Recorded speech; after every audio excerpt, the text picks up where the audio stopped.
Chicks Export Limited, Toronto, Canada. Shipping barrels and other cargo to Grenada in 3 weeks, including custom clearing and home delivery to anywhere in Grenada.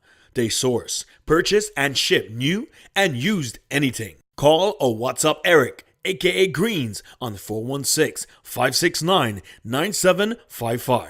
That's 416-569-9755. Check us out on Facebook at Green Chicks Export or email us at greenchicksexport@gmail.com.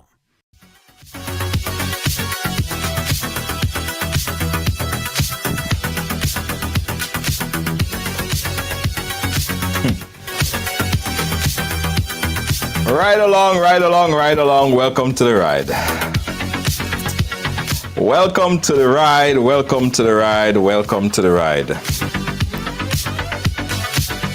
Huh.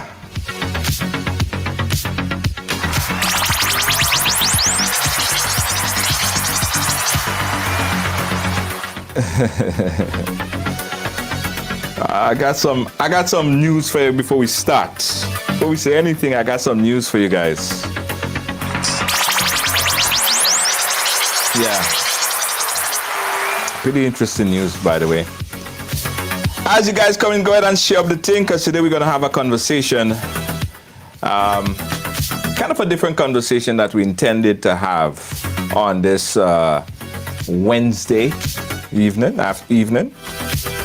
Nevertheless, we're going to have a conversation. Good evening to you, Jade. Good evening to you, Faye. Faye, how you doing? Margaret, Richard Duncan, good evening to you. How you doing? Everybody, everywhere. Share the thing, because we're gonna have a conversation, guys. We're gonna have a conversation. Lord have His mercy. It's one of those days. Hey to you. Hello, Jennifer. Jennifer Myers, I ain't seen in a long time. It's one of those days, to tell you the truth, that I dread being on television. Whether you're watching me on television or the internet or wherever, I dread being in this situation here the most, because I like to, I like to deliver on whatever I put out there, right? So if I put something out there, you could take it to the bank. As far as I'm concerned, it's on. So right before programming time, shortly before we went on air, about at least half an hour to 45 minutes before we went on air, I was left scrambling to find a new guest, because our advertised guest, who was supposed to be here today, which was supposed to be Mr. Andy Williams, he had to reschedule the scheduled interview. All right?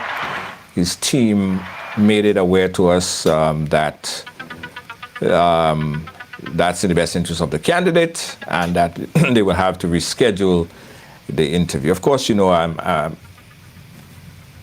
disappointed, because as a young man that I wanted to engage in various topics, including entrepreneurship. He's an entrepreneur, and Williams is an entrepreneur that, and I think that his knowledge would have been a good source of information to our viewers, hence the reason why we invited him here. But again, right before programming time, guys, I tell you, 20 minutes, 30 minutes, 35 minutes tops, we were made aware that he would not be able to come on the program.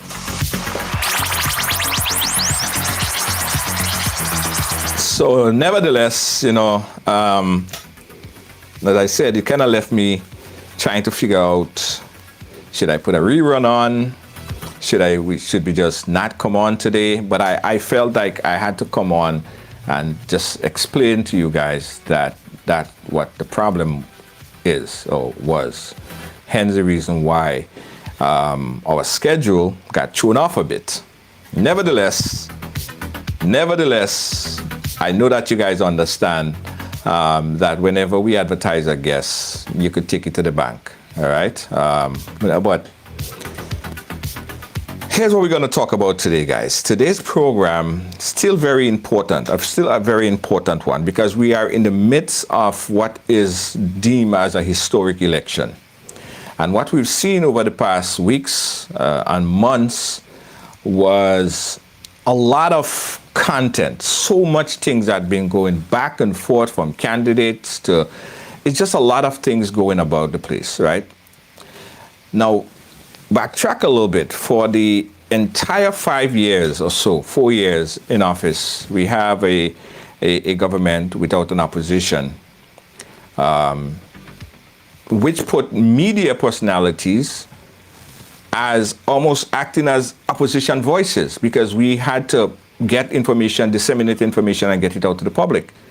So the topic that I want to touch on today, which is again very, very important, is the role media plays in election, right? Because we have to be very, very, very, decisive. We have to gather information. We have to, the public like yourself, you guys are looking forward to the information that we're bringing out to you. We do a background investigation and bring it out to you. So the topic that I want to touch on today is the role that media play in election. And we were able to pull my good friend, the very reliable friend, Samson, I apologize, my friend. I apologize. It was, I had to call you. I definitely be sending the bill. Send the bill. The show has to go on, Samson. The show must go on. As exhausted and tired as I am, I could not leave you hanging, so I had to. I appreciate that. So again, guys, this is what happened.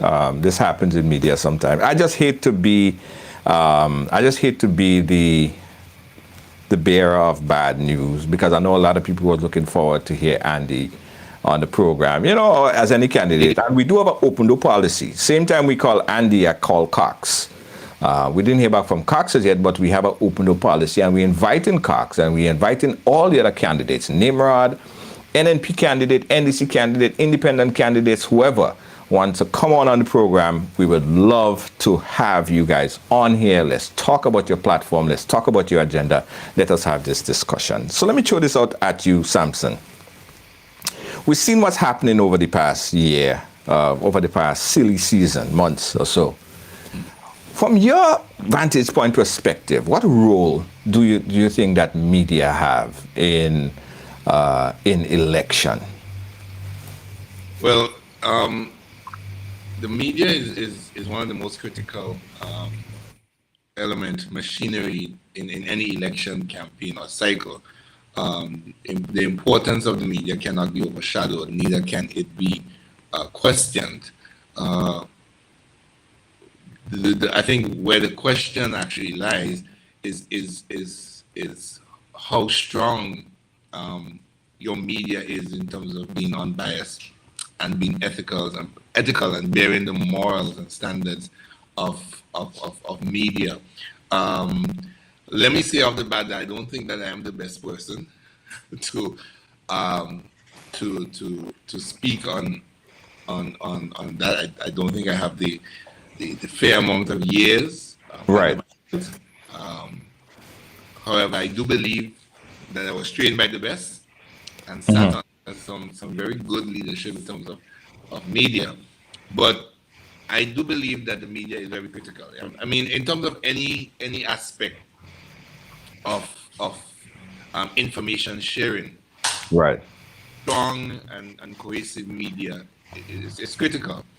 In this, I think we've seen the evidence of this more in this election cycle, opposed to other election cycle where anything is said on the platform and not questioned.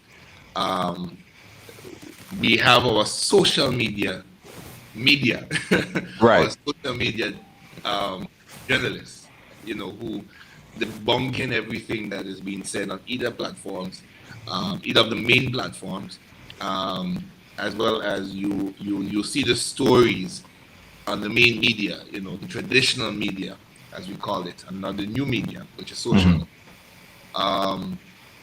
There are strengths, there are questions in terms of what is being presented and how it is being presented, the narrative behind it, what the expectations are when these stories are published. But all in all, I love what I see in terms of what's happening in media right now in Grenada. Yeah. I want to open up the conversation as well, right? Because what we see a lot of, and this is where you guys play an integral role in this.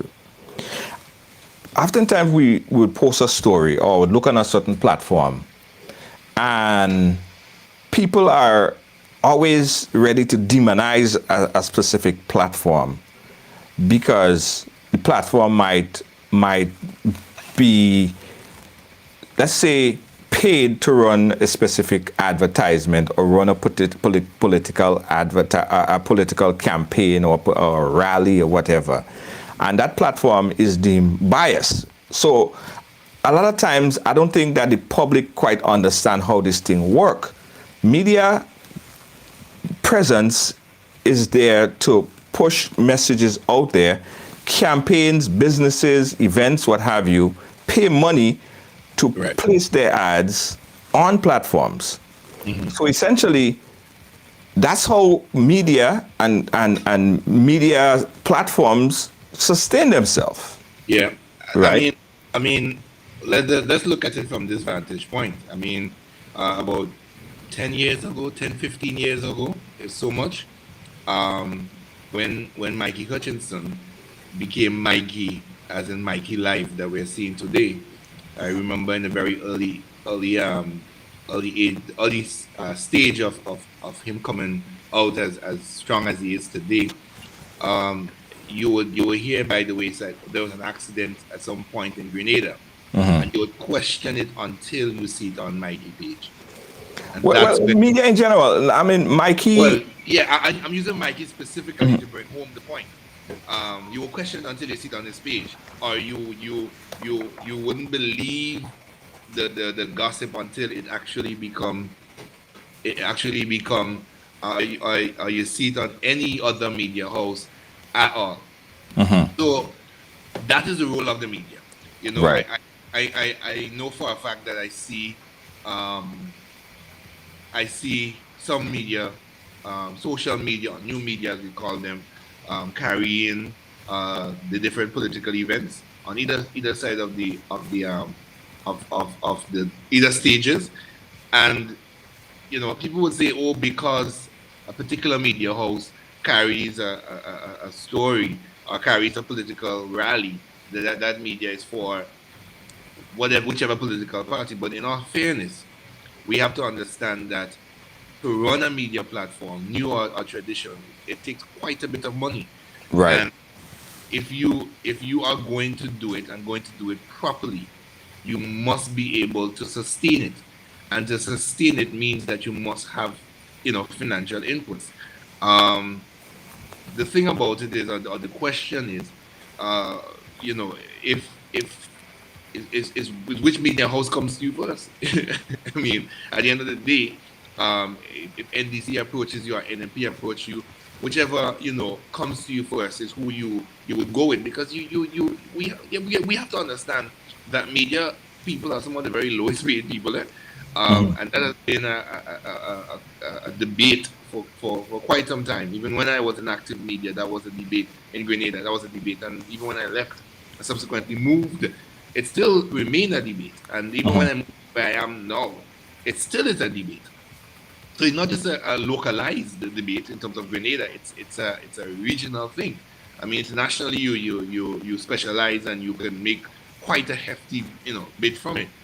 But going back to the point, the role of the media, especially in this election cycle, is very critical. And I think it is time for our media to wake up and realize how critical their role is. But at the same time, a lot of our media houses, especially in Grenada, have been crippled by different lawsuits. They say something and somebody don't like it. Some politician feel where they shouldn't say that. Not that it is false, but because it expose a truth. they decide, okay, well, you're libeling me, you're scandalizing my name, and therefore they come after the media, um, and sue them. I mean, we have situations that where media What do houses. you see? That is another thing. A lot of local media are afraid, and that's from my perspective, from my point of view. I think a lot That's of the point I'm they getting are to. intimidated Yeah, by breaking stories because we don't see investigative reporting. We don't see a lot of investigative reporting, and a lot of the media, even some of which you suggested, it's like press release media. It's like you're reading a press release. What about investigative reporting? What about going into the nitty gritty? I've seen media's outside, like Kellen Bob, who does a remarkable, amazing job on a weekly basis. right. He's in a different position than local media because he cannot be intimidated. He's And not and that intimidated, and he does that's breaking news and and that's bring critical stories. that's what a lot of people have come to realize. The fact that you're not dependent on Grenada for a daily bread, you are Right. able to be critical and be able to do the hard hitting stories that the local media are afraid to do. And we see it. I mean, a few months ago, as recent as last year, I believe, one media house was threatened to be sued because they brought a story, and the story was not in favor of a certain politician. Right. And after that, you see a little bit of timidness in terms of the stories they bring, even around that specific politician or that specific politician's party. Right. And and I'm saying that um, it is time, it is critical more than ever that our government, I don't know how feasible that is because they are the ones who lose the most, but it's time for the government to enact legislation that give true freedom of expression and that Right. the journalists But because independence is important. Independent. I want some of the viewers to chime in because I saw Sayo wrote something. He said, "Junior, stop insulting media personnel. You well know that Grenada doesn't have any media personnel." I mean, Calista Faria, I wanted to get on the program here. Calista Faria, she's very tough. I admire her. Her skills in media. I think she does well. But what we see a lot of the times but she is has paid the price. She she has has paid the paid price, so you the have to price. be prepared. You have to be prepared, rightfully so. You have to be prepared to speak because it's almost like they are the ones, or the most amount of advertising revenue that you would get is from the public sector, which is government. You cannot bad talk the people who put food in your mouth. So sometimes you have to subdue the stories. Sometimes you have to not run a story because your boss might be someone who is in the hierarchy of a political organization, and then so you don't have independent media, you don't have independent voices, stories don't get broken. Even when you work and this is and I sat and I watched this years ago, and Junior, I think this is the first time I actually say this publicly. It broke my heart because one of the strongest independent media houses that we had in Grenada was shut down. Essentially, the company, I believe, was sold, and a part of the whole process, and that's Committee Channel 6. When you look at the stories that Committee Channel 6 did over the years, um, and you look at the angle in which it took the stories from, you know, a lot of the government, well, not the government, but a lot of the other media houses, let's put it that way, could not bring the stories that way because either they were censored or they were threatened to be sued. And, I mean, it's not easy being a journalist. It's a tough job. Right. You have to ask the tough questions. But at the same time, it's so easy to step on toes. It is so easy to have persons be up in quote unquote their feelings over something that you would have, a story you would have brought. I mean, where I am, I had one of the highest officers in the land and her entire family upset with me over a story that I brought. But at the end Right. of the day, Right. we have to understand that that is a job. That is a Yeah. job. That's part of the process. That's part of what needs to be done, right? And as I often say, and I've said this in the past, I'll say it again. I say it again. I long for the day when Grenada had independent and free journalism. But the challenge with that is that a lot of the young people coming into the profession, right, is looking for training and looking for training from the senior journalists. And a lot of these senior journalists already have their political affiliations. Right. And they're not training you based on grounds of neutrality. They're doing so based on what they know, based Right. on how their mode of operandus, how they operate. And when they do that, what you find happening is that these young people get grafted into the culture. And so it begins to become a cycle. A cycle that, we soon will not be able to break very easily, right? I mean, there's a popular television station in Grenada. I remember looking at this chap when I was aspiring to be a journalist before I had my debut, and this particular chap is aligned to a particular political party. Right. Yeah. And those are the challenges, of media, because you feel I need to be associated with a political party if I am to get ahead, if I am to make any. And that's sad, That's sad. That is absolutely freaking sad. Yeah, that's a sad reality. That is a sad reality. You understand? I mean, and forgive me, but I have to say this. I was trained by some of the best. I mean, you're talking about Sherry and Noel. You're talking about Beverly St. Clair. I sat under these people and watched them and learned the Blossom Alexis Welch. I mean, and I got to say that I received the best training possible. It's unfortunate I didn't continue journalism in Grenada, because my good friend and cousin did not allow me an opportunity to work, in let's leave that there. But I was able to take some of those skills and carry further afield. Right. And when I remember when I did my first interview where I am, everybody looked at me like, where did you come from? With that kind of look, like, Right. Because I didn't go in there to be easy. I went in there because I knew the angle, set that in my head, this is my angle. I knew what I wanted to get. I knew the information I want. I knew that they knew the information that I wanted to get out of them. So I knew how to phrase my questions in order to do that. But Junior, is this the training that every single young journalist receives? Right.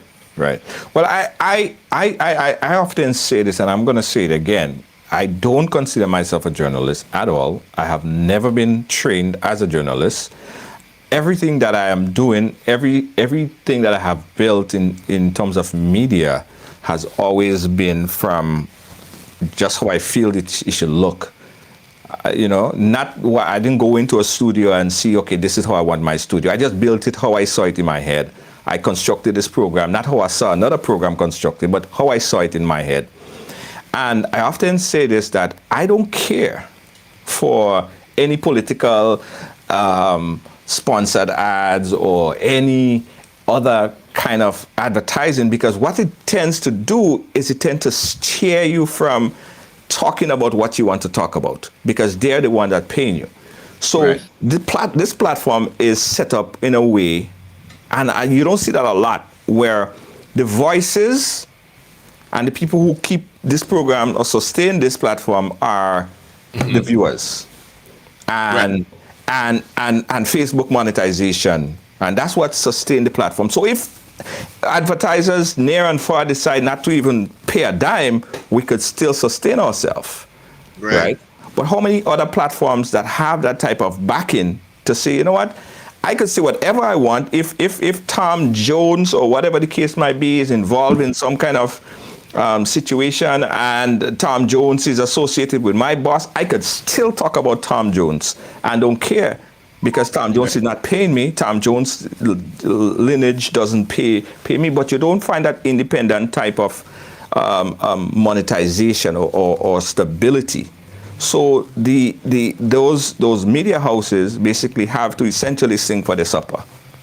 Yeah, and I think that happens in especially in our small developing states where um, you have a limited private sector and a very limited public sector as well. Um, and even in the private sector, probably even more in the private sector, you have persons who are aligned and affiliated with whichever or whatever political organization. As a matter of fact, a lot of I mean, I was having a discussion. Let me phrase it this way. Let me phrase it this way. I was having a discussion with a colleague in one of the Caribbean islands, and she was saying to me that what she has come to learn about in her neck of the woods is that a lot of the private sector people, um, if a particular company is affiliated with a political party, they're not going to go outside of their knowables. That's the word she used. Of the people they know to be aligned to the political party, the higher CEO. Right. Right. Because they feel if they give the opportunity to one of their own, they would continue to push the agenda. Because guess what? In 4 or 5 years, they're coming back to you for campaign funds. And if you are not aligned to that political organization and you control the realm of the organization, then you are not going to support their political agenda. And Right. so they need to keep, anyway, you're not talking about 10 years, 20 years, you're talking about 40, 50, 60 years tradition. I mean, in Grenada, I don't think we have a political party that is older than 50 years, just about. But you talk about places, other islands that have parties as old as 80 years. Right. And that tradition has continued on and on as forever long the survival of the organization is, right? But what is critical? What is critical? It's for the viewers. You see, where the lack of media sensitization is, or where media are free to broadcast stories that is in the interest of the public and not not in the interest of those who fund them. What is needed is for critical thinkers, Right. and you find that you don't have much of that in retrospect. You don't have people who see beyond party lines, Right. see beyond the color of the political party or the symbol of the political party. And while that is very sad, it is not just a problem anonymous to Grenada. As a matter of fact, politics in Grenada is very trivial compared to politics in the rest of the Caribbean. In Trinidad and Tobago, it is so, risky to walk in certain neighborhoods during the election campaign. There's not. Yeah. And you may say, oh, Trinidad big. Let's talk about St. Kitts. Look at what is happening in St. Kitts at this very moment. It is this tribal. In Jamaica. Oh my, let's talk about Dominica. Jamaica got better. Jamaica election got better. It got better from what it was. Right? I mean, look at what happened in the last election in St. Vincent and the Grenadines. Yeah. Right up the road from us in Grenada. We are very trivial. We don't have the level of, we don't have violence to the extent, I mean, I put long one post for NDC, put long one post for NNP, that kind of thing. And while we appreciate that, we want that to remain, Right. have to be critical thinkers. Beyond the color, beyond the symbol, you have to begin to examine that which is coming out as policy from the platform, and look at it and line that up with your own vision for your life, for your children's life. Because I do not care how much education you have. Every parent has a vision for their child. Every parent, across the board. But you don't see that happening. And here is where media is important.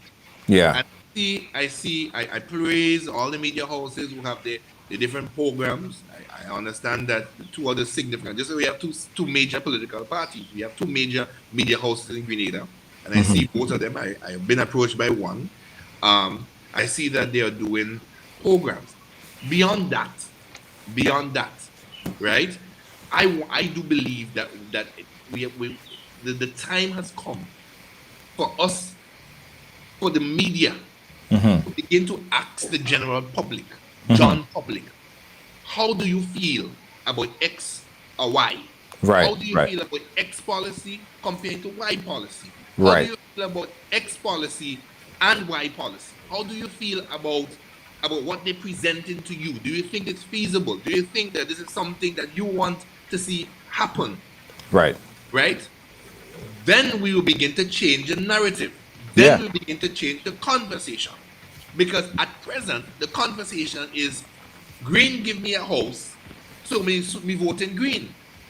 Right? Not understanding that if green is the government of the day, let me change that. If yellow is the government of the day, that yellow is obligated to ensure that its citizenship, its citizenry is taken care of. Right. It's not a political benefit. It is your right as a citizen of the country to get X, Y, and Z from whichever government is in the office or who holds the realms of government. Therefore, in order for us to begin to enhance the conversation, the media is who had to do it. Yeah. It cannot be done. You cannot expect that from the church, because the moment that the church say politics, stones start to pelt. Yeah. Stone starts to pelt, and I'm not talking about physical stones. The moment time the church says politics, stones begin to be thrown. Right? You cannot expect this from civil society, because civil society, in and of itself, even if it comes out and it sounds to be like, okay, they call Mitchell says pension we pay, and so the civil society come and say, yeah, we want pension to be paid. It looks as if they're taking the contact. Right. That shuts them down. Let's be realistic. If the trade union does it, then the quickest competition in the trade union is for the government or for the opposition. Yeah.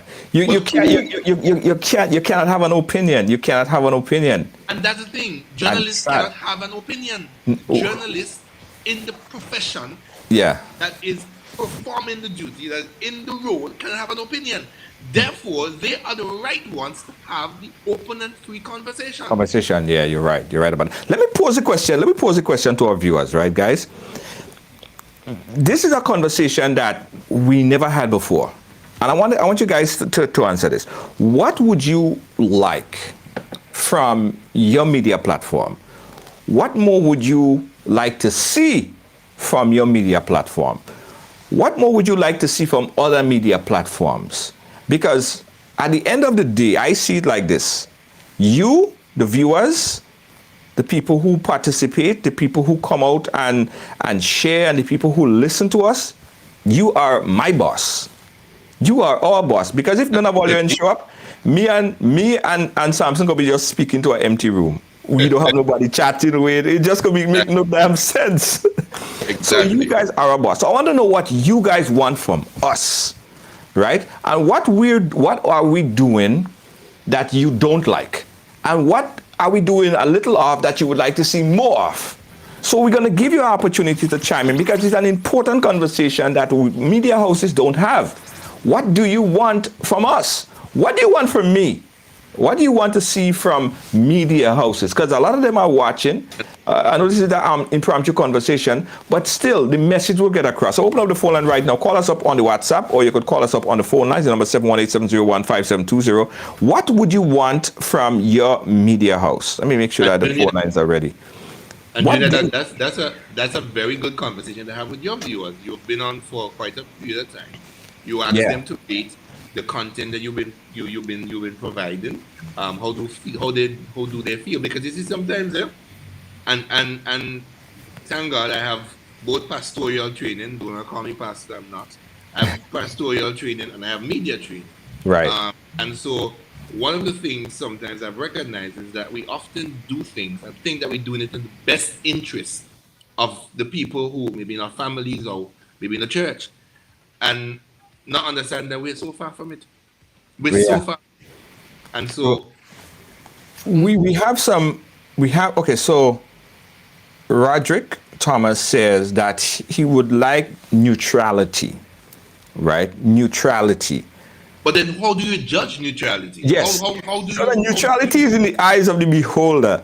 That's the point. Yes. That's the point. Yes. Neutrality is the eyes of the beholder, because you might bring out a story and you might think that is it's in favor of the other person, but it's just the story. We are reporting the story. It has nothing to do with a side or anything. But I get you. Your media should be neutral. Your presentation, the presentation of information should be neutral.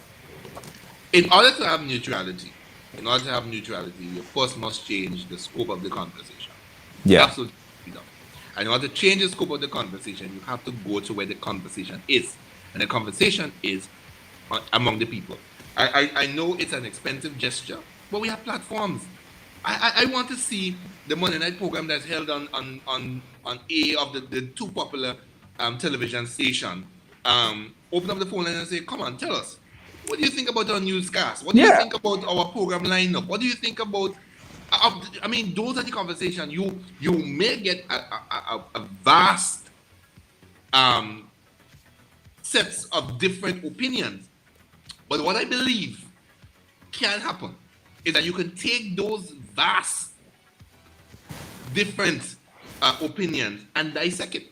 Yes. And take out what's positive about it and use that to build upon so that you will be relevant. Because at the same time, you want to be neutral, but you also want to be relevant. You also want to make sure that your listenership remains the same. Yeah. Because what you find happen that the tribalism gets so bad that people begin to take sides. When I listen to A because A broadcasting more NBC stories and B, I am NNP and B carry more NNP stories are gone over by B. Yeah. Even if they don't like the content B have, but because they feel B is carrying more, NNP stories are gone over there. Yeah. We need to change the scope of the conversation. So let me just say from the top here that Right Along Live is sponsored by Green's Chick. They are a shipping to the Caribbean for all your personal effects. You give them a call. Right now they're based in Canada. You could call Eric at 416-569-9755. Check them out. The phone number again is 416-569-9755. If you're shipping to the Caribbean from Canada, give them a call right now and tell them you got this information from Right Along Live. Again, Right Along Live is brought to you by Green Chick. All right, Export and Import Limited.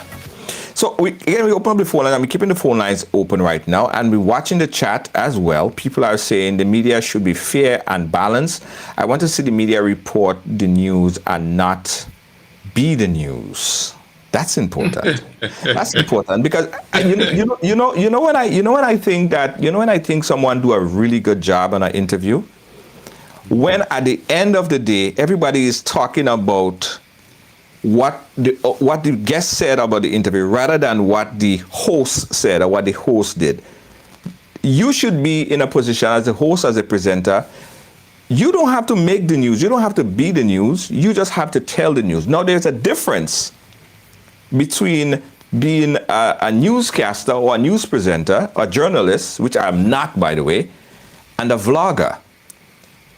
There's a line between a vlogger and a newscaster. And I do it here again. Again, I am not formally training any one of these things. But if I'm bringing across the news, which I do on the program here, I bring across the news, I sit right here, I position myself, and I tell the news as it is. If I'm doing a vlog, my whole mood change. I would bring the mic and I would talk, I would conversate. It would be a conversation, but it's based on my opinion. So they are different with news presentation and opinions. I think what has happened, Junior, is that there has been a revolution in terms of media at some point in the last decade. But has that been accepted by traditional media? No. And the reason for that is because traditional media is threatened by new media. Because if new media becomes emergent, what happens is that traditional media may, or it's assumed, will become irrelevant. Which is not absolutely. The truth, which is not the truth. Yeah. The thing about it is, what we have to understand, and I want media leadership to listen, is that like in everything, there are different categories of people that will listen. Young people will always go to Facebook. Can't change that. But would you find a 50, 60, 70-year-old person going to Facebook? They will go. They will read. But will they accept that as being the gospel truth? No. What they'll do, they go back to their traditional media. I mean, we as young people can't stand on CNN for the whole day. Right. Does it? And I don't know how. You understand? So new media does not make traditional media absolute. It actually it enhances it. Because in traditional media, and I'm seeing more and more of them adapting to it, would realize that there is an opportunity for them. There's opportunity. I know journalists who have capitalized and is living luxury based on new media. We don't see it, we don't hear the testimonies, but it happens, right? Because you're monetized if you use Facebook and you have a certain amount of likes and shares, you're monetized for that. YouTube, the same thing. And so if you build your listenership, you are monetized for it. Yeah. But when you look at our traditional media and its leadership, you realize that the age capsule, that is the definer. So new media would never make traditional media absolute. But here's the thing. New media has taken on new leaps and bounds. It's no longer just about you reading the news.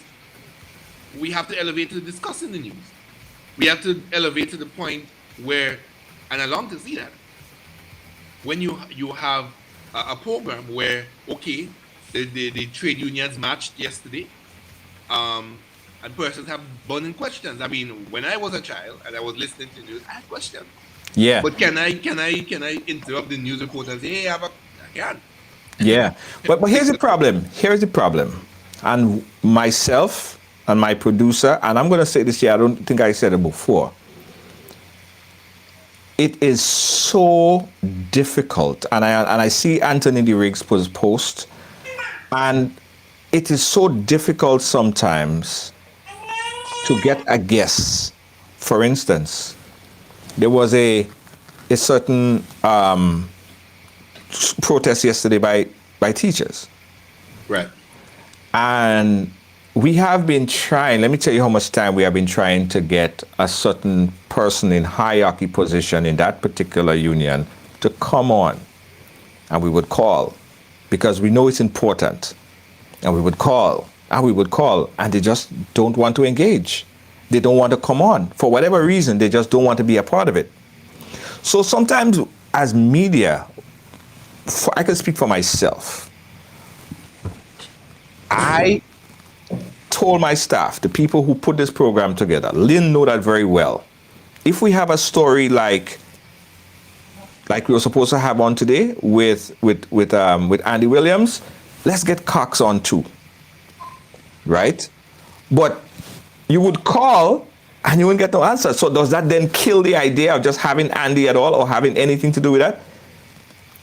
It's very difficult to get people sometimes to talk about the relevant topic of the day. It's not that we don't try. It's not that we don't reach out and try to do it. But you have to understand we're fulfilling a daily programming schedule, and that is as difficult as it gets. Some people do one program a week. This is 5 programs a week, every single day, filling a time slot and bringing information to you. It is difficult. And especially when you have a program and you get the last minute cancellation. It hurts. It's really hurt. It really hurts because it looks at your credibility. People look at your credibility like, oh, well, what is that? You promoted that. That's what I wanted to see. And you know what I mean? So it's difficult to get guests. And I get you, Mr. D. Riggs. And sometimes I call on personalities to come on and they just do not want to come on. They don't want to engage for whatever reason. And I think one of the factors, I'm not saying that this is the ultimate factor, but it's one of the factors that when they perceived a particular media house, and it is not always that they are against the media house for their political choice, is that they fear if they come onto that media house, they will be liable as being a part of the political media house that the political party or entity that the media house is aligned to, or they assume is aligned to, you know. But in all fairness to you, I haven't seen that particular hierarchy on any of the other programs across the media platform. I mean, in Grenada. So definitely, it doesn't seem like that individual is taking any sort of interview unless it is in front of a picket line. Right. But at the same time, I think that people need to understand, and I think we need to. And this is one of, I'll make the statement, and I'll make the statement very candid. That people, please don't judge me, because I know recently I came out as being a part of affiliated with a specific political party, and I did that on purpose, and I will come to that before the end of the show. But one of the things that I feel is critical now, we need to restore confidence in the media. That has been drastically stripped away by the present administration and government. Let us be realistic. How many media houses have been sued by either the leader of the government, the prime minister, or members of his cabinet, husband of one minister? How many? You do the calculations over the years. How many media personnel, journalists, have been either threatened to be sued or were sued? And Right. so, when you create that fear in media, and I hope I'm making Beverly St. Clair proud, when you create that fear in media, you tip the scales in your favor, because while it may not be your original intention, but the reality is nobody will come up against you, because they're looking at the two chicken come that they have. They're looking at their mortgage. They're looking at their children's education. They're looking at their vehicle loan that they have to pay and all their expenses. So Right. they would toe the line, because they fear that if they come out and bring the hard-hitting stories, that they will be sued. Yeah. And as much as I am worried about if I'm going to be sued, and if they're sued, what are they going to do? Who Yeah. are they going to go to Yes. for legal pro bono Yeah. service? And the funny thing is you say about Sue, because no, finish your thought. Go ahead. Finish your thought. Because media is the lowest paying profession possibly in our country. I'm not talking about a job, I'm talking profession. That you can actually go and study at a university up to the master's or probably doctorate level. It may not be journalism, but it could be communication, which is a critical part of journalism. Right. That is the problem. So you essentially tip the scale in your direction, because nobody wants to come up against you. So even Right. if they're not broadcasting stories in your favor directly, indirectly it is, because guess what? If I go and I say, okay, the prime minister met with alleged, let me not say that. Let me just say, if the prime minister met with somebody that is perceived to be of questionable reputation, Right. will I want to come and broadcast that story? Unless you have No. unless you have the information. You see. Even if you have concrete information, Yeah. traditionally they take you to court. Yeah, And yeah, they- but you see, here's what I think. I think that the truth would always set you free. We have published a lot of stories here. I've been threatened to sue. I mean, a lot of people threaten to sue me, right? It's like how Monday come every week. It comes. It comes like so what, right? But no one have ever gone as far as taking me to court. And I think that a lot of times people use that as an intimidation, media intimidation, threaten Right. them, and It's let a they, skill. and let they get timid. Let they get timid. But I'm proud to say we have never, not once, been taken to court. I said people threaten to sue all the time. There is a story. We have concrete information. We publish the information. People say the information is invalid, but we have concrete proof, because the truth will always set you free. The truth will always set you free, because I know as much as this. I'm no lawyer, but I've been around a lot of lawyers. During the whole court proceeding, there's something called discovery. And in the Right. discovery process, we will bring out a lot of stuff. And once I have, and in many, many times, in many stories that we bring out, you might think that we're joking, but we have solid and concrete evidence. And hence the reason why we were able to bring a lot of people to justice, whether for whatever situation, pedophiles and all of this stuff, because we have strong and solid concrete, then the person will call Right. and say, oh, well, they're going to sue right along. My answer to that is go ahead and sue. Go right ahead and sue. Go right ahead. Once you don't become Susu. Yeah, well, you know what I mean? So what happens is politicians use that as an intimidation to local media. It is. And It is. local media people, they feel intimidated by that. Oh, you go sue, and then you go what? You go like GBN apologized the other day, right? They apologized. Okay, they apologized. I would not have apologized. That's just me, right? Because I didn't think it was anything to apologize for. But anyway, they did apologize.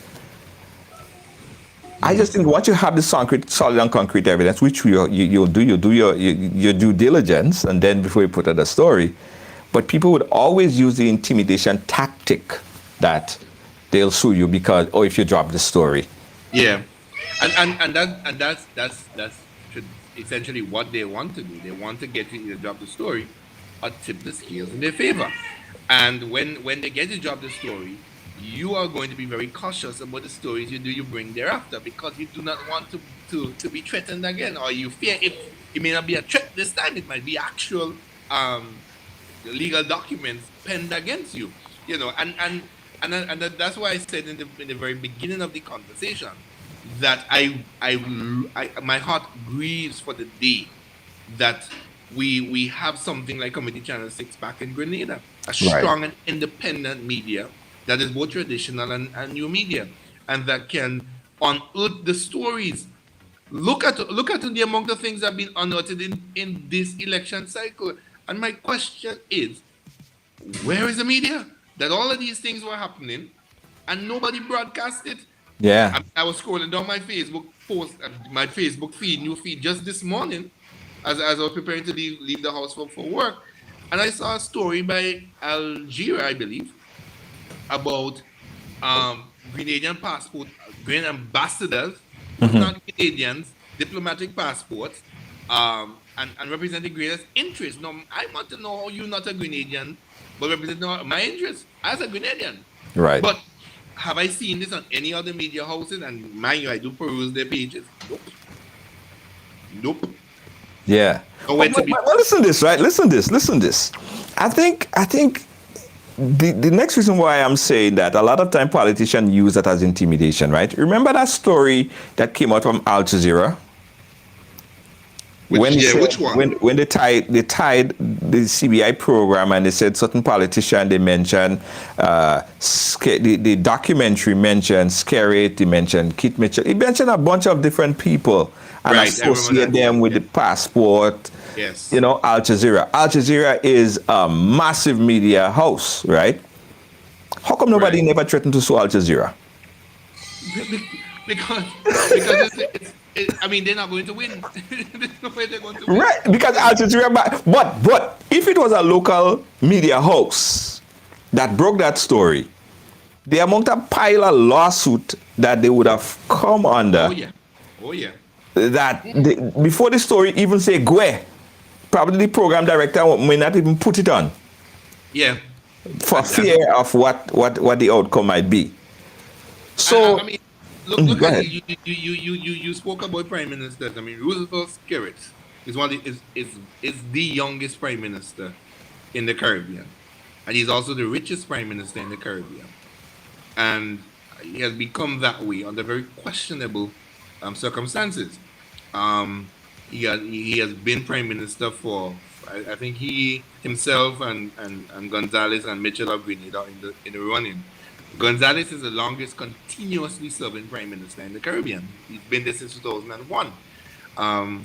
If it had not been for the election defeat in 2008, Mitchell would have been the longest continuously serving prime minister in the region. Mm-hmm. But Mitchell is now in the running to be the prime minister that has served more than 25 years. Right. The no other prime minister has done that in the last, whatever, probably. Ralph has already decided that he's no longer contesting elections and that his party, ULP or UPL or whatever, ULP, yeah. ULP, may see new leadership, and of course that might be Camelo Yeah. in July. Yeah. Skerritt doesn't look like he has any intention of stopping anytime soon, and he has youth against him. So, Mitchell doesn't have age. Age is against him, and so he has to stop at some point. You know? But what the point I'm getting is, these fellas have goals. These fellas have legacies. Yeah. And so Gonzalez already established as the longest continuous serving prime minister, 21 plus years. Yeah. That's I mean he can go to his grave now. I mean the man has his name will be forever inscribed in history. Right. Mitchell have behind him is that he has won 15-0 on few occasions. Right. Yeah. But guess what? I'm in Barbados done that twice.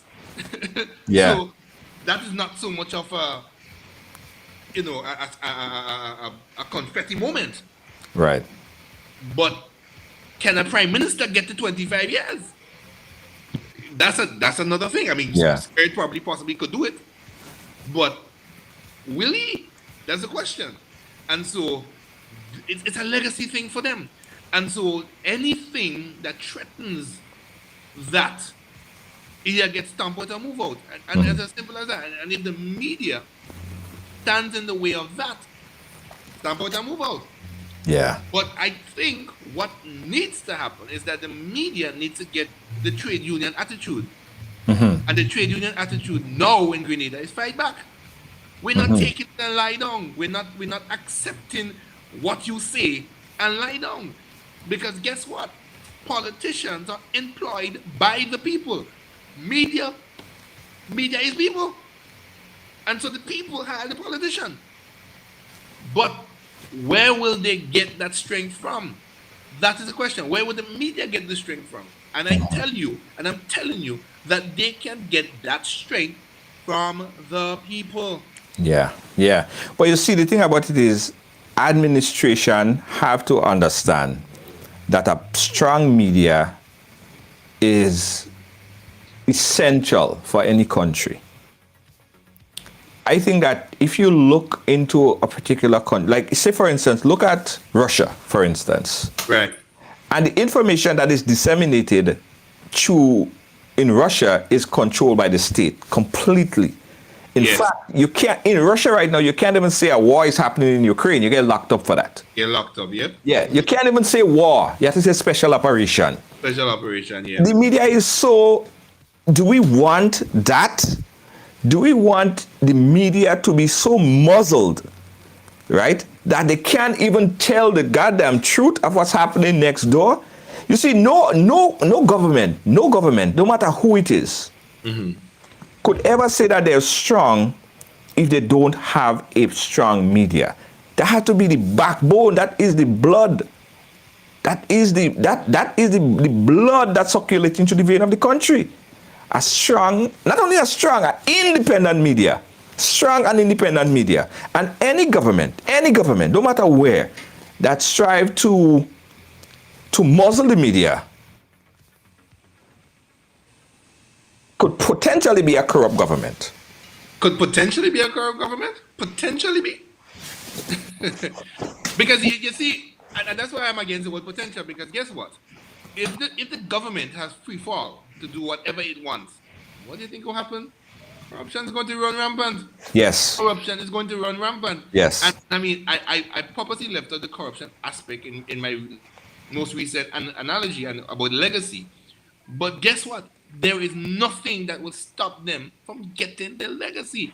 And I made this subtly when I said that when you look at the last two election cycles, in both Dominica and Saint Vincent. There were mass protests. There were questions about the electoral process. I don't even I'm from my investigation and from what I know.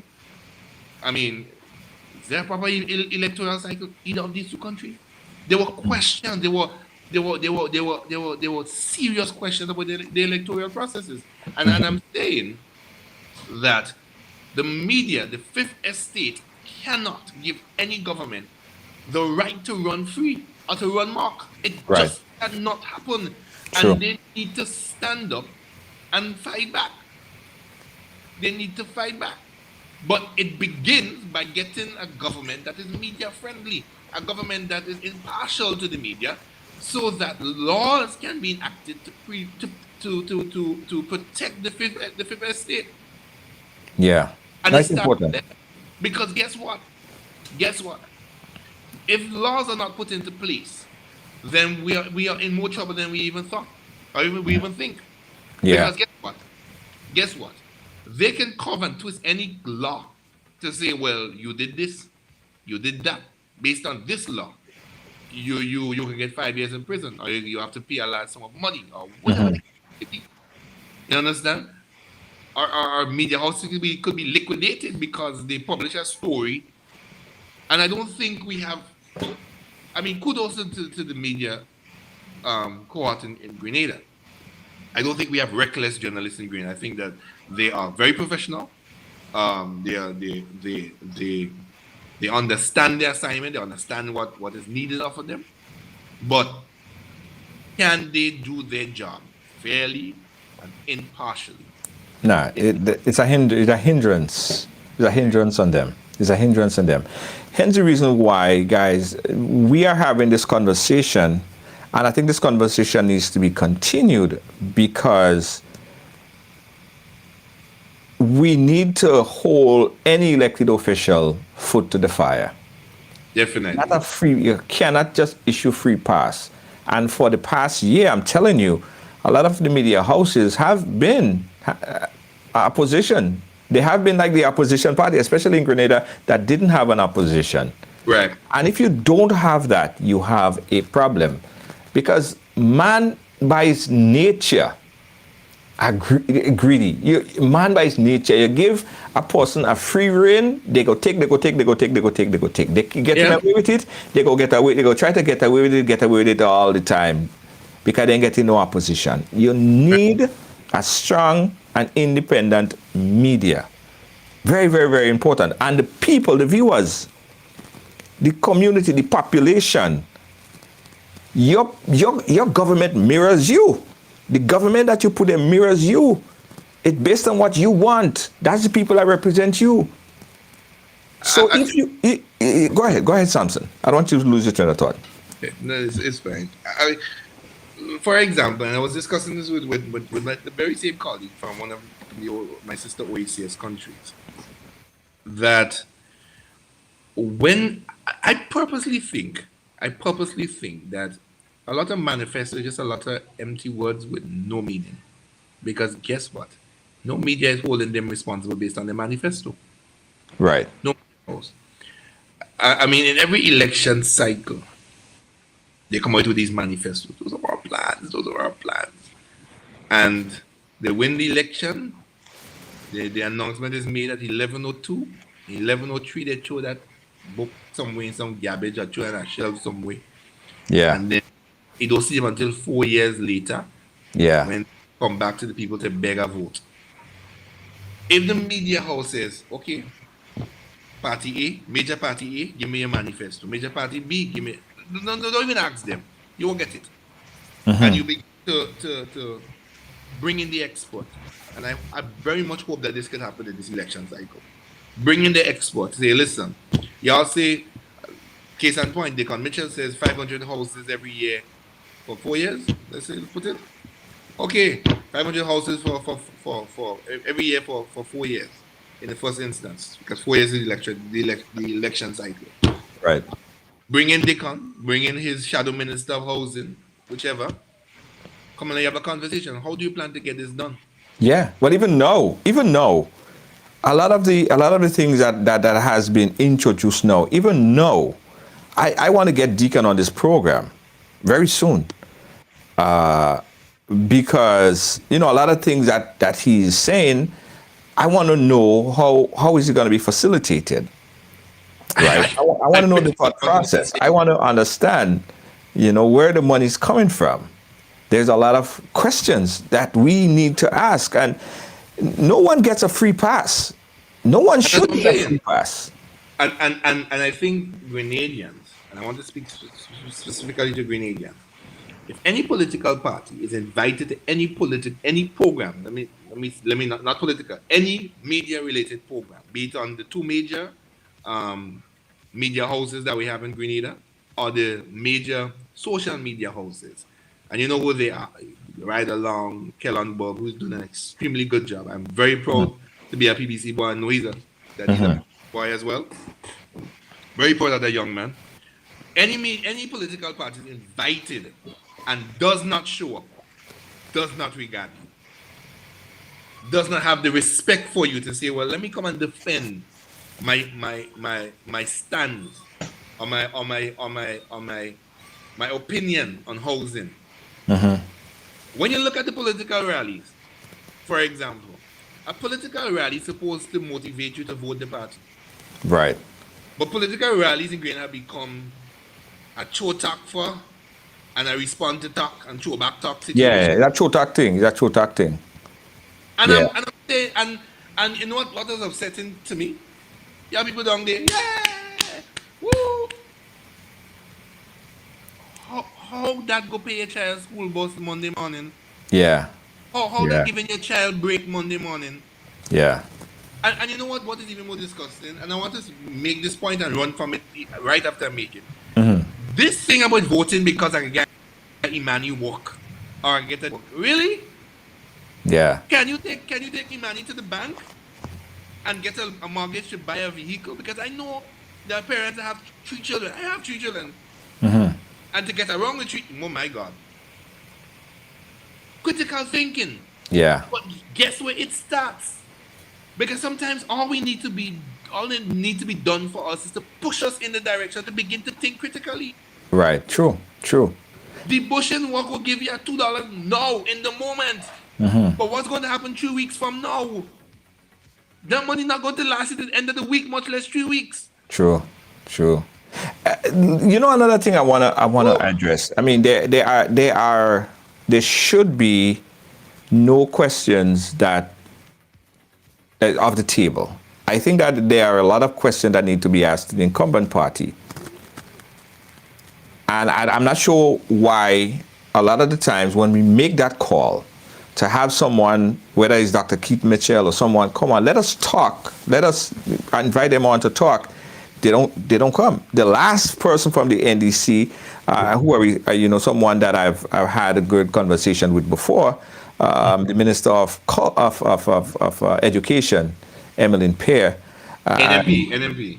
Yeah, Emmeline Pear, and she, half an hour before the program, same thing. She called and said she can't make it anymore. Very disrespectful, and I never heard from her back after that again. So we want to ask the question to these people, but are they willing to come on, right? The other thing I want to touch on, guys, I know we're going over time already, but it's important to talk about it. Election financing and monies coming into campaigns. You don't want to get me started then, huh? And where the hell the money is coming from? And this is a big question mark, a massive question mark. Junior. Now we have one campaign, that one campaign who has, they have been donating. They even pay for ads on Ride Along that to ask for funds to assist for assistance. And they've been reaching out for assistance and getting assistance and doing little pubs. We see that they're doing active stuff.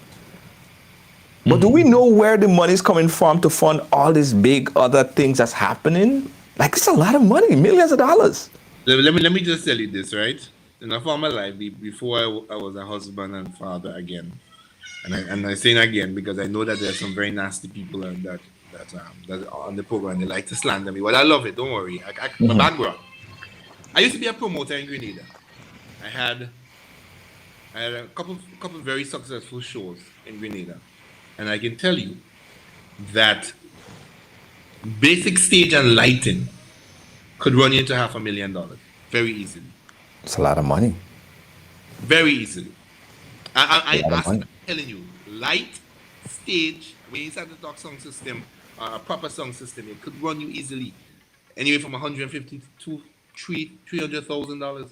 Yes. And you see this week after week after week on the political platforms. And the question is, where in heaven the money coming from? Yeah. Yeah. Political party printing how many 50,000 t-shirts? Where the money coming from? Yeah. I am associated with a printery, flyers, colored flyers, and in a specific tone and color that wouldn't wash away or fade away for the duration of the elect day. And those are papers that get ripped down, tear down, pulled down, and all of a sudden, where the money coming from? Where the money coming from? That's true. Bus. A bus Yeah. man will charge you $400, and some constituency 5, 6, 7, 8, 9 buses coming from one. Where the money coming from? Guess what, Junior? This is where our media comes in. Yeah, and ask the question. Those- But those were the- ask the question, you could borrow the question, you could telegraph the question. Yo, they're not But coming when on. you ask the question, Junior, you begin a conversation. You don't ask Yes. it at the top. You keep asking it. Asking you it. begin a conversation. In fact, my Then next vlog I'm going to do, and it's going to hit hundreds of thousands of views because I know people are going to share it. You guys are going to share it. Is going to ask the question and challenge the campaign to show us their books. Where your money coming from? Both sides. good luck. Is not. You shouldn't hide on this because who paid the piper call the shots, or something like that. Someone to say it. But the truth It is about true, it is, yeah. if someone is giving you money, if someone is pumping money into your political campaign, That is where I was going with this. they want favors. And what is the And you know- favors? And you know the prime minister, I don't know, but this prime minister has a very deliberate thing he does, and I want Grenadians to know this. I spend quite a bit of time, and I sit down and I listen to all his speeches, national address and otherwise. This prime minister tells you what he's going to do before he do it. He has a way of doing that, and he said in one of his speeches, I believe it was in Montmartre. Don't quote me on that. He said that there are people who's funding particularly the other political party, NDC's campaign.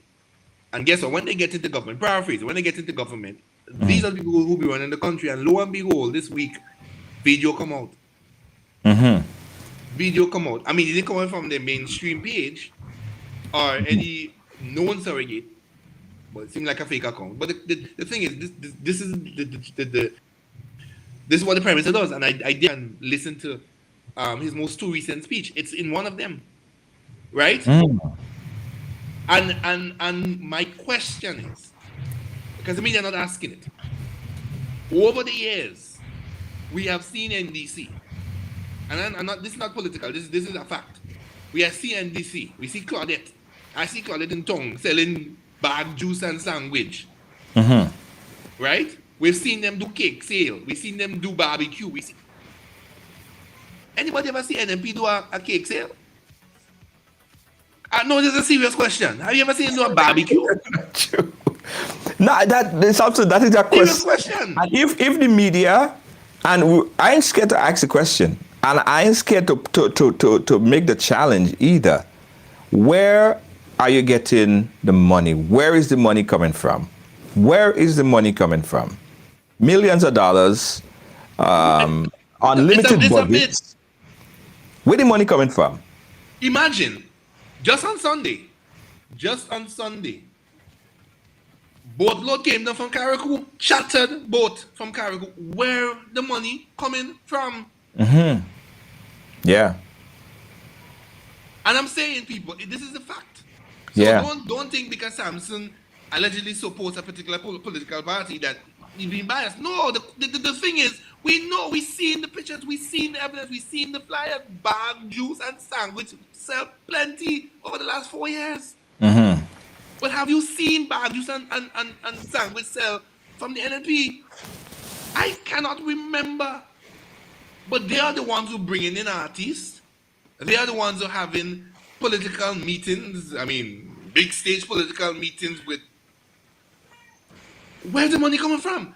Yeah. I mean, this election cycle, it seems like they scale along a little bit. Yeah.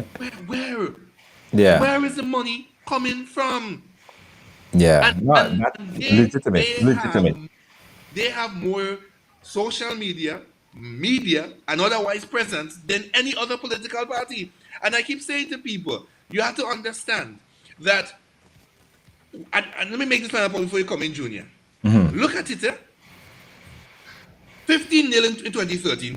You could say that, yeah, because of what would have happened between the NDC term 2008 to 2013. All that happened. We ain't going back there. All that happened. But 2018, when you look at the campaign between the party and the National Democratic Congress, you look at the scale of the NDC have no money to campaign like he and the NNP, Dr. No. But it's very, very clear and obvious that the NNP have a deeper pocket. And that's what I'm saying. So at this point, the campaign is unbalanced. Yeah. But Yeah. guess what? NDC, this wrong, seems like they're matching their campaign.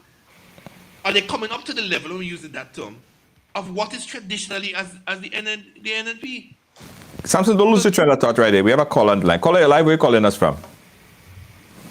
Junior, calling you from Brooklyn. Yes, caller. Brooklyn, go right ahead. Well, I want to know where they get all their money from when they're giving people plane tickets to come and vote. That is what I want to know. Well, allegedly, because I don't want them to sue me. Okay, Brooklyn. just. Good night. Good night. Stay under your bed. They ain't gonna catch you when they're under your bed. That's what your mother used to say. All right. Okay, bye. All right, bye-bye. Asking about if they're giving tickets to come and vote. Okay, that is a good question. If all they want to vote, don't take no tickets. Be honest. Be honest, people. Take the Good night. vacation. Okay, good night. Yeah, that's anonymous. Anonymous calls all the time. But it's a legitimate question. The truth and the fact about it is, it's something that I'm going to push hard on. I mean, I had a challenge where we said we want to push for the debate. We're still pushing for the debate. It's not going to happen. It's probably never going to happen. You're right, but we still should push for it. I'm still pushing for it. I think the next push and challenge that we should talk about is where the money coming from. Campaign financing. And hold on, and if you realize, they never have laws. It doesn't benefit them. It doesn't benefit them. It doesn't benefit them. So why would they write laws like that? They're not speaking about campaign financing being illegal, and one person cannot give X amount of money to a political campaign, and there's supposed to be some transparency in solicitation of funds. They're not going to write laws on that because it doesn't. It basically goes against them, and that is sad. Yep. I was going to make a point. In 2017, I think was the very last time we had a CARICOM heads of government meeting in Grenada. That meeting was chaotic in the simplest of terms. Antigua's Prime Minister left the day after the meeting was open and went back to Antigua and said that he had national issues that tend to. A couple of delegates also would have left, and I have this on good grounds. The point I'm making is that when you look at our Prime Minister, and you look at him in comparison to regional leaders, you look at the level of the conversation. You hear Ralph. Ralph is a revolutionist. You know where Ralph stands. You know there's no question. Ralph is a revolutionist. Scary does opening more than a lot of things that jump out in the Gaston Brown, they call him the world boss. The man, he's a fighter for his people, for ingenious. Mia Motley, well, we all know Mia. Mia has gone clear. But you look at our prime minister, has been there for 20 odd years. What is our prime minister sitting on us for? Can we go back and get a good speech he gave on the regional level? Can we go back and get a good speech? We have a caller? Can we go back and get... No, we had a caller. She hung up. Go ahead. Oh, can we get a good... Because I want the callers to call in because we want to be engaging. Yeah. Can we get a good conversation, a good speech that he had on the local? When you look at Parliament, I said a melee national address talking down to people. It's depressing to look at. We got another call. Let me take that call. Caller, you live? Where are you calling us from? Good night, Junior. How are you doing today? Yeah, I'm good. Okay, there's a bit of sentiments that we hear echoing, right, regarding like the opposition making a statement, right? They want to make certain public sector worker want contract permanent, right? Mm-hmm. No, permanent that is a very big statement, right? Mm-hmm. From a financial aspect. Okay? Right. Now, if you make somebody permanent, the whole scenario changes. Now, contract is contract. I mean, majority of the whole system around the world, everybody is like, majority of it is like you live in New York is more contract workers than union workers now, right? Right. Now, if you make somebody permanent, and the money has to come, how you get it? You see, saying the statement and making permanent, but show us the way where you're getting the money from. Yeah? Mm-hmm. Don't make a statement you're making it permanent, but tell us, yes, you're going to make them permanent. But this is what we're going to do to get the money to make the workers permanent. Because after that, it's going to be a whole ball game of rising salary and the whole concept is changing. So it's more taxpayers' money. So tax automatically is going to rise. That is the first thing that comes to mind. Well, listen. I think our innovative. Let me just stick a pin right in there, right? I think that a creative government, right, could get more revenue without just increasing tax. For instance, hear me out on this one. There is a lot of parking along that Carnage area right there, right? And you might think it's not a lot of revenue, but if you put parking meters along the center of St. George's, where people have to pay for parking, you put your whatever in, you want to sit there for a certain period of time, you put it in there, especially along the Carnage area. Could you imagine the substantial amount of funds that could be raised from that, and that's not increasing taxes? That's just making people's life more convenient. And you will understand. You live in a bigger nation. I have been to some bigger. It's easy for us, but if we look at our people, like sometimes you make minor changes, and for them to like just accept the changes, it's very hard. And basic changes is like you could do payments of your licenses and all the taxes online. You're still seeing people not like familiarizing. It's just simple something. Mm-hmm. Yeah? Junior? Yeah, getting our people to those kind of concepts. Yeah? Minor things, people here. I mean, you live there, we live here full time. You live in New York, you back and forth. Where I live full time there? You say I live in New York full time? When it's full time, that's your home. You're back and forth. No, I have home. Very accurate statement. I have home. I have home right in Grenada. And oftentimes when you think that I'm here, I'm in Grenada. More time than not. But I get your point, caller. But I think that you understand what I'm saying? Our people do. If one question they ask, my main question, government comes and government goes. Yeah. When are you going to empower your country people? When it's a country, our fellow Grenadians with education. Right. Like Maurice Bishop used to say, speak the language of the people for the people to understand. Yeah? Everybody's free to do that. And once you empower your people with education, my brother, you're good to go. Yeah, That is I what is firmly lacking believe in so as well. Grenada. I firmly believe so. Yes, Our that is what educated is lacking population, here. our educated population Yes, is an asset. yeah. Once you see, because I giving you $1 million is a waste of time, but I showing you the way to make the $1 million, you will make millions. True, You see the difference in concept, and true. that is what I want for people in Grenada. Yes, Don't just talk trash. Everybody is doing the same thing because even now, as you see, in the same old talk going around and on, people beating around the bush. Don't come and give me that. right, Yeah, right. yeah. This is how you make better people because I make certain, you know, statement for people to understand. So this is what you have to do. Don't wait until somebody tell you that.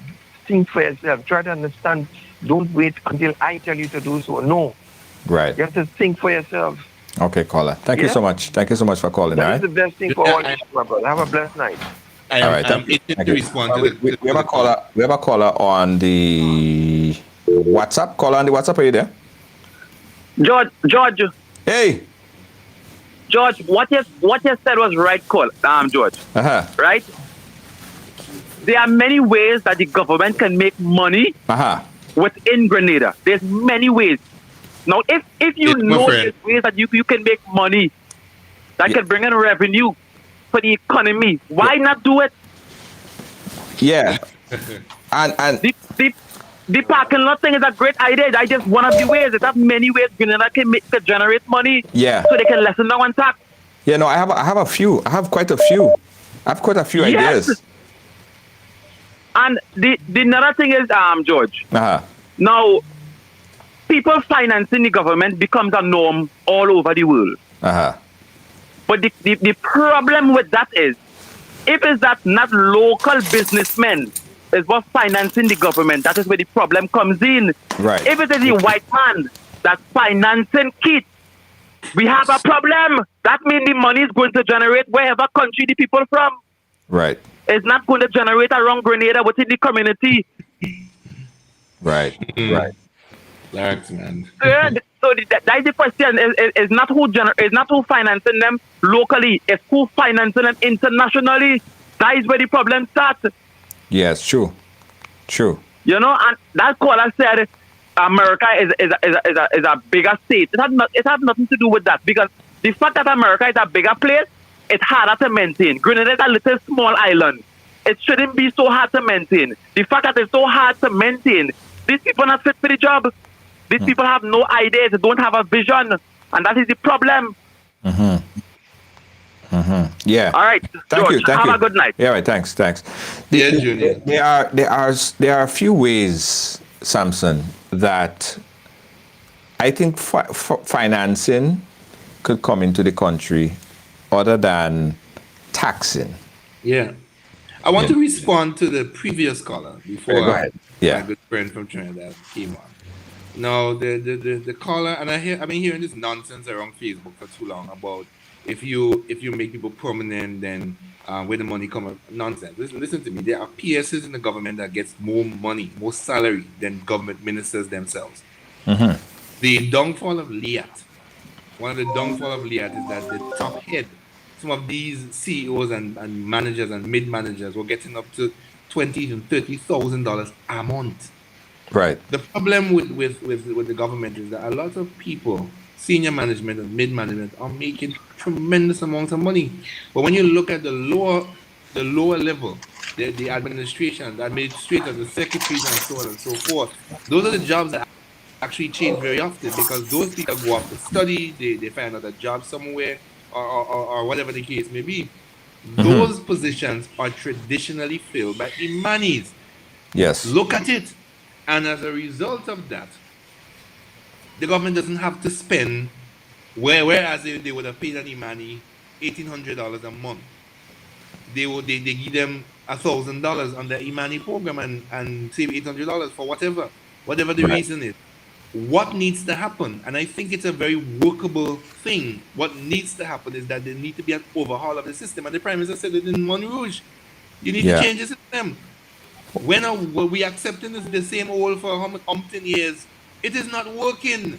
It is Yeah, we broken. need some new some ideas, some additional broken. ideas. Let's jump to the call. We got a caller on the WhatsApp. Call on the WhatsApp. Go right ahead. Hi, the next junior. How are you doing? I'm good. How are you doing? Yes, I'm calling you from Canada. I was listening to this is quite a while, and I'm not hearing you too clear. I don't know if you're on speakerphone. If you're on speakerphone, it's probably affecting how the audio is coming in. It's not really clear.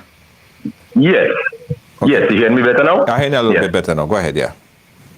Yes, I have always been of the opinion that a government should always invest in its greatest asset, which is its people. Yes. Because without its people, then who do you govern?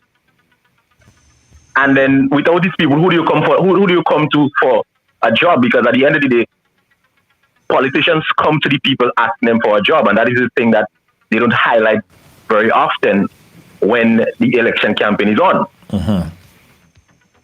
But if we cannot, if the after the election and everything settled down, and then the people cannot be uplifted after you would have gone to them and asked them for a job, and then they give you the job, and then you cannot uplift them, you cannot improve their standard of living, you cannot improve their cost of living.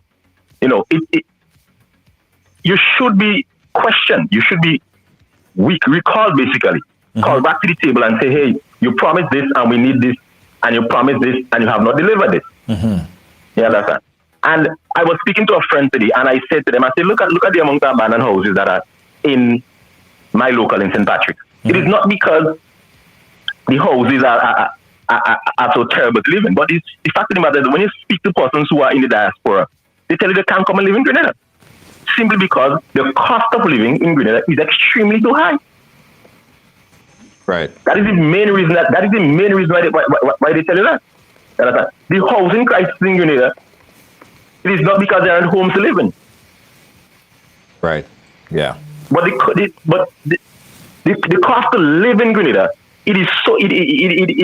I mean, I looked at St. Vincent. I believe they did a overhaul of the transportation system. Mm-hmm. Mm-hmm. I mean, and the cost for transportation in St. Vincent, it only went up from $1 to $2. This time around, Grenada has been up for how long? And then when you really look at it, some of the things that in the transportation system, mm-hmm. when gas price only went up by $1 by 100%, the bus price went up by 150% from $1 to $2.50. Yeah. Right. And whereas it came from $8, gas came from $8 to let's say $15, $16. That's just 100% increase. Right. So the bus price went up to 150%. So one of the things that is very crippling to our local people is that there doesn't seem to be a price control system so that we can have a balance between the producer, the importer, and the consumer. Right. Because it seems as though everybody's setting their prices to make them comfortable. Look at the latest fiasco in prices that we had in terms of the flour mill. I mean, people are laughing the consumers while they go into the bank. Mm-hmm. Because you are telling me that the cost of feed and flour they have increased by, let's say, 16% as the Caribbean Agro has said, right? It increased by 16%. But then that share of eggs went from $20 to $25 at 25% increase. Mm-hmm. And there doesn't seem to be any control between the producer and his product and the consumer that has to now pay to consume his product.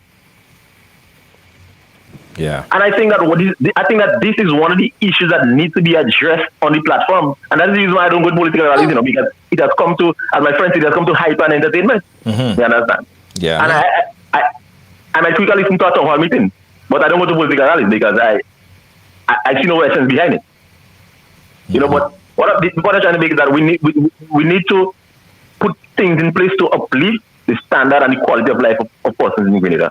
Yeah. And that is what is lacking. Thank you. Thank you so much, Carl. I appreciate your input on this topic right here. Guys, we have about 8 more minutes left before we wrap up. We got another caller on the phone lines. Let us take that caller right now. Let me see if I could bring them in. They've been waiting for quite a while. Caller on the phone lines, go right ahead. Good afternoon. How are you doing today, Junior? Good. Where are you calling us from? I'm calling from Virginia. Okay. Virginia. Yeah, Virginia. How you doing, Virginia? Good, man. Mm-hmm. So, Junior, I born in the 70s, and I look at Maurice Bishop as a visionary to me, growing up in the 70s, in the 80s. This man come as a leader and with a vision. He come from nowhere and he implement agri-industry, build the airport. That he vision moving forward. I look at the present administration, and I'm not seeing what is the vision moving forward. All these years, this Mr. In power, he built something sustainable and say, well, he move out of power and he put this in place, like a factory or something on a long term. All what this Mr. is thinking about is tourism. We cannot do tourism. When he and Brizan was under Blaze, right? Brizan used to go wrong with the agriculture. And he used to make sure things was in place that the farmers can sell the produce. This Mr. come in, and he done away with that. So what were we living on is just hand to mouth and input.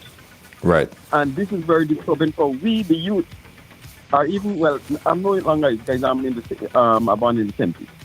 But what about the people who live in my children, my grandchildren, and those generations to come? Mm-hmm. What is the groundwork for them to build on to move forward? Mm-hmm. You know, that is my great concern. You all these years and not in a factory. The stadium, yes, we understand that, but this is just for once in a while. You understand? This is an entertainment. What is the long term something for my children, my grandchildren, to move on in life and say, well, this Mr. build this, and my grandchildren work in that factory, and that factory is able to extend itself from one to the next.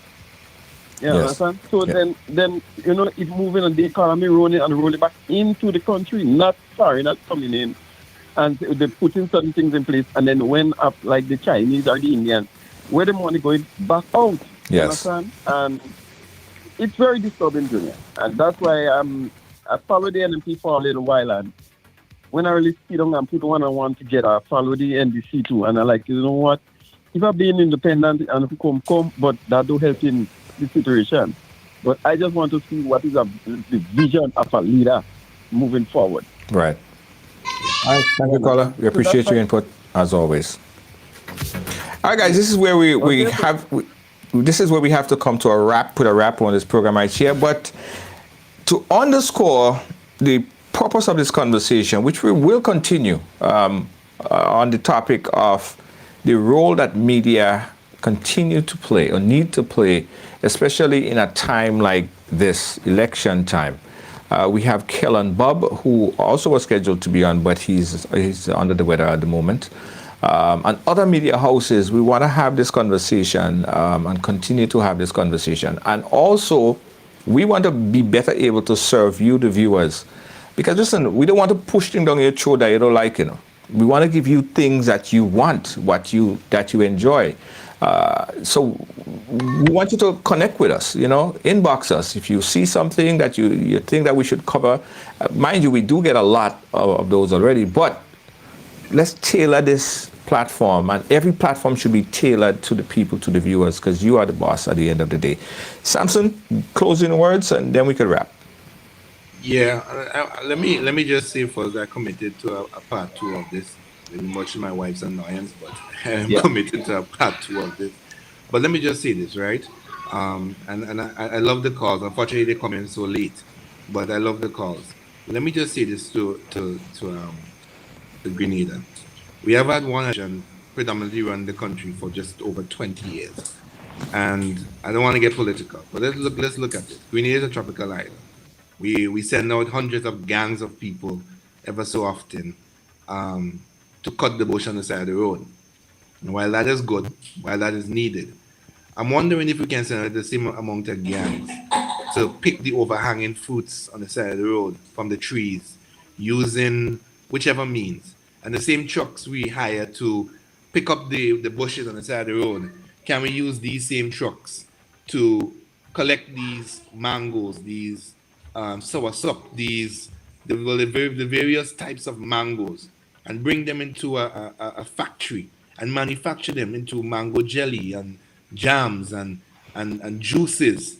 Can we take some of these lands that we sell into those investors? Like, I mean, it's good we having 2 hotels in St. David's, but the land that was taken to give to the hotel, can we use that land and plant a mass field of over 300 trees of mangoes? You know, different mangoes, the Calivini, the Julie mangoes, and the different type of mangoes. I'm using mangoes primarily. We don't have to raise taxes. We just need to start building factories. And if we are going to become truly independent, and if we are going to be able to give everybody a job, that's where it starts. That's where it starts. You know, going back to agriculture, I don't know how we could forget about feeding ourselves and build hotels to feed foreigners that come and they spend $2 and the $2 doesn't even come to the country. It goes to the hotel. And the hotel then most of the hotels and them are foreignly owned. foreign owned. And these they bring their top managers, they outside accountant, while we train 300 and 400 young people in accounting team as you come to college that can't get a job. Yeah, but the government benefit from it because of the VAT. Let me just make this final point. Very, very final point. This is my final outgoing point. We have a lot of Crown lands in Grenada. A lot of Crown lands. Why can't we building homes for people? That's good. I see they give out a whole set of apartments in Caracou. That's good too, but those they come with their social crises as well. But it's good. People getting homes. That's what's important. But can we take some of these Crown lands and say, listen, look at acre day, build a house on that, rent to own. You know, you have 5 years. You pay me $30 a month. I'm just calling a figure off the top of my head. At the end of that, you own that piece of land. You understand what I'm saying? You give young people that. You say, listen, I give you a piece, a 1 acre. You build a house on a part of it, and you plant a little kitchen garden on another part. Or I give you a piece of land in the mountain. Go plant some yam and dasheen on that, and come and sell it. Let's empower the Market and National Importing Board to become the Market and National Importing Board. Yeah, true. And not competing with the farmers. Farmers, yeah. Give back GCNA to the farmers. Give back the Cocoa Association to the farmers. We have fish market in Guap. We have a fish market in town, grossly understaffed. The thing could be fixed, but we need a visionary government that can fix it. And if you're telling me after you've been there for almost 20-something years and we're still having this debate over and over and over and over, why the hell are we electing you? Sorry to use that word on your program, Junior, but why the hell are we electing you? Come on, we have young people every year. The Joseph's Convent, Presentation Brothers College, Anglican High School, the Green Boys Secondary School, 50, 60 graduates going up to the TMIG Community College. Coming out from the TMIG Community College to do what exactly? We don't even market in Grenada that the OECS is open. You don't need a work permit to work in St. Vincent, Dominica, Antigua. But guess what? These countries already have their own indigenous issues. We could fix the thing. You don't need to increase salary. What you need to do is to cut the salary of those $15,000 and $16,000 workers. Cap it at a certain point. And then we would know that your service to the country not about the money, but for love of country. It could be fixed. Yeah. But we have gotten so accustomed to one thing. One man leading a country for 38 years. Where in the world has that happened? Cuba. And look at what type of government Cuba is. Junior done. But at the end of the day, empower our young people. Yeah. If you cannot make it in the classroom, you are marginalized. And for those of you think that's a big word, you push on the side. Young women get pregnant in Form 3. What happens after that? Yeah. We can take them and develop the new life organization into a full-fledged school, training school, the program for adolescent mother, pump money into those things and train our young people. We don't need to bring Chinese to run a manufacturing plant. Bring them 10-year contract. But in that 10-year contract, put a bracket that says you have to train 5 young people to run that machine. Right. So when you up and go, these 5 young people come up and they train 5 more young people and you continue a cycle. We can get it right, but we need to start now. closing comment, Junior. I got a little passion in there, my friend. Thank you so much, Samson. Listen, Thank Samson, I kind of happy, and I think Love our you guys. viewers. I'm committed to another program like this. Absolutely. Thank you. We will. Definitely will. Thank you again, Samson, and on that late notice and still came through. Guys, we are committed to you, the viewers. You are the one who support us. Whether you know it or not, you're the one that finance us, right? You do so by your contribution. There are a lot of people who make contribution to the program. And because of your contribution, we're able to continue to bring program like this on a daily basis. You do that because you share the program and how the program is set up. How the program is set up, we are a monetized platform, right? So we're not clamoring for any kind of advertising support from government, or we don't have to sing no ballot to get paid from government or any big hierarchy. Nobody, we ain't singing for nobody. So rest assured, we are going to tell you the truth, and we're going to give you the facts, whether you like it or not, and we ain't scared of any of the big head politicians or people in power. That's not who fund us, all right?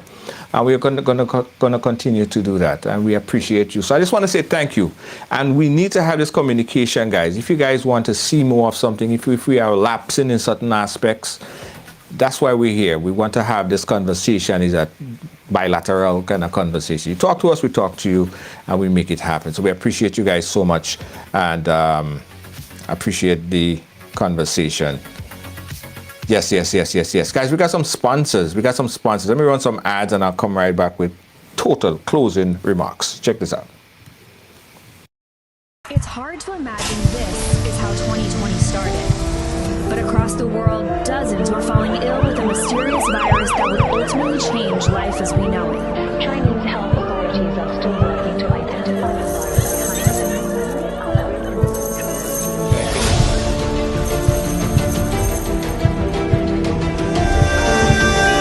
COVID-19 pandemic is now casting doubt over the 2021 As soon as it gets open, I can. As soon as it gets open, I can. As soon as it gets open, I can. As soon as it gets open, I can. I'm tired, see home, I need a. Why you talking? The job must pay. All you understand? Job must play.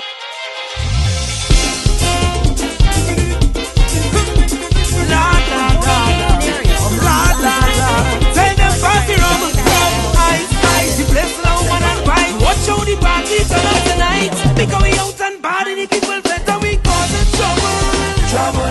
Trouble. Just watch how we causing trouble. You don't carry the fire that my ancestors have given to me. You merely adopted the job. I was born in it. This is job, religion, job, religion. This is job, religion, job, religion. This is job, religion, job, religion. This is job, religion, job, religion.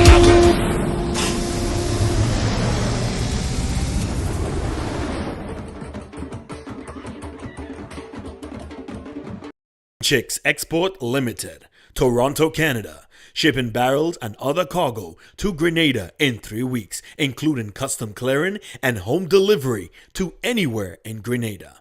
They source, purchase, and ship new and used anything. Call or WhatsApp Eric, aka Greens, on 416-569-9755.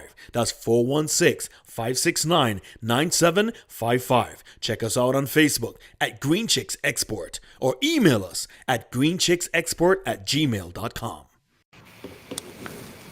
And of course, we invite you guys to check out and support our sponsors. Green Chicks just came on board. And, you know, as we say with anybody who decide to put their money where their mouth is and advertise with us, place their ad, we want you guys, I want you guys to support them. Also, a Laura Mass Band for Spice Mass 2022. Williams Funeral Service serve you with dignity and compassion as you mourn. Every day, we embark on the journey of life, and one day, the journey will end. It's on that day that you can entrust the celebration of life of your loved ones to David Williams Funeral Service. Call 718-291-3823. And also, guys, let me tell you, if you have a business that you want to advertise, promote, market on this platform, this is how you do it. From Right Along Live, keeping you updated with everything happening in your world, from breaking news, election coverage, and a whole lot more. Now, do you have a business that you would like to market or advertise right here on our platform? Then give us a call at 718-701-5720 or inbox us right here on Right Along Live. Take your business to the next level. I'm Junior George from Right Along Live, keeping you updated. All right, that's my time, guys. Catch you guys again tomorrow, right here on Ride. Good night.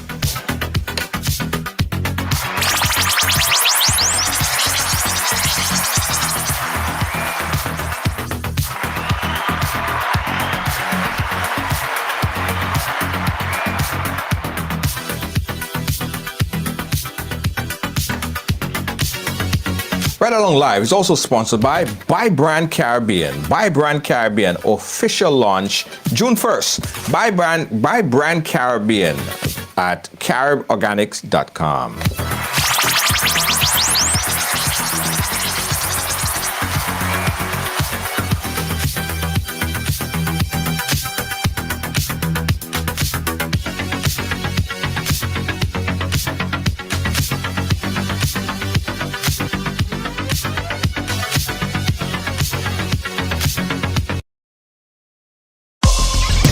Well, it's on Right Along, so it's happening here.